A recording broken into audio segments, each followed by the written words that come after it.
Shalom, Bapak Ibu, saudara-saudara yang dikasihi oleh Tuhan. Selamat pagi. Apa kabar pagi ini? Bagaimana tidurnya? Semoga nyenyak menikmati istirahat tadi malam. Dan kita percaya bahwa hari ini adalah hari di mana kita akan tetap disertai Tuhan untuk melewati setiap waktu di sepanjang hari ini. Amin. Puji Tuhan. Saya ingin mengajak kita untuk melihat kisah dalam Alkitab di mana seorang mengalami sakit sejak 38 tahun, ya, selama 38 tahun lamanya ia menantikan kesembuhan di kolam Bethesda, ya. Dalam arti bahasa Ibrani, Bethesda itu adalah rumah grace, ya, atau rumah kasih karunia, ya. Tetapi kita melihat selama 38 tahun seorang yang lumpuh ini menantikan kesembuhan, tapi tidak kunjung sembuh. Sebab sewaktu-waktu kolam itu digoncangkan oleh malaikat, lalu barang siapa yang terlebih dahulu turun ke kolam itu, ia akan sembuh.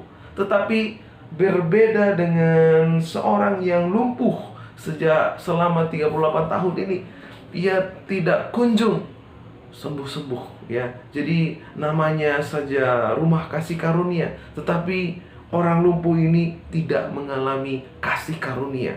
Dan kasih karunia dialami setelah ia bertemu dengan Yesus.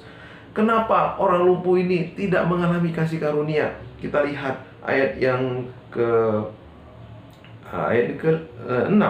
Ketika Yesus melihat orang itu, ya, Yohanes 5 ayat 6.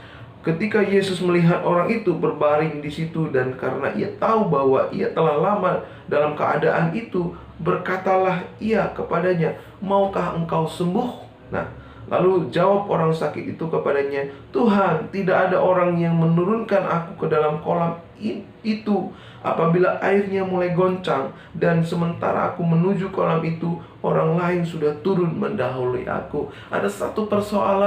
Ada dua persoalan yang kita bisa lihat di ayat 6 ini. Kenapa di ayat yang ke-6 ini, di ayat yang ke-7 ini, kenapa orang yang lumpuh selama 30 hari tidak mengalami kasih karunia dalam hidupnya, tidak mengalami kesembuhan, tidak mengalami mujizat dalam hidupnya? Kenapa? Dia mengandalkan orang lain. Dia dikatakan, tidak ada orang yang menurunkan aku.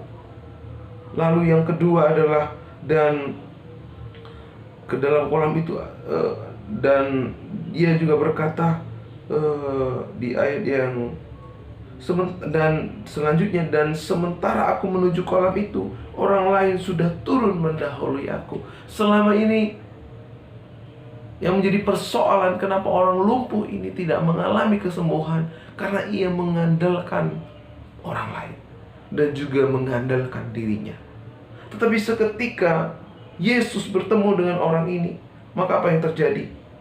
Yesus berkata kepada orang yang lumpuh itu, "Bangunlah, angkatlah tilammu, dan berjalanlah." Ayat 9. Dan pada saat itu juga sembuhlah orang itu. Jadi kasih karunia datang. Kasih karunia dinyatakan bagi orang yang lumpuh selama 38 hari. Ketika apa? Ketika ia bertemu dengan Yesus.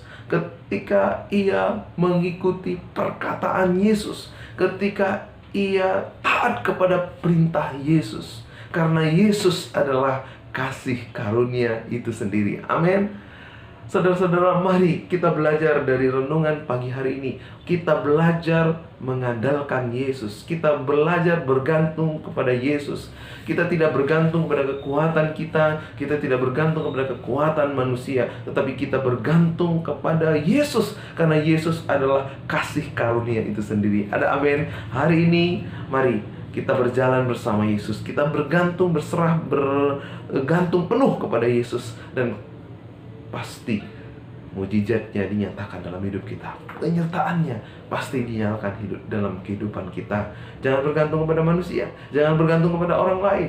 Bergantunglah hanya kepada Tuhan Yesus, karena Tuhan Yesus itu adalah kasih karunia sendiri. Waktu kita bergantung pada Yesus, maka kasih karunia yang sesungguhnya kita alami dalam kehidupan kita. Selamat pagi, semangat menjalani hari ini, sebab Tuhan menyertai saudara dan saya. Haleluya. Amin.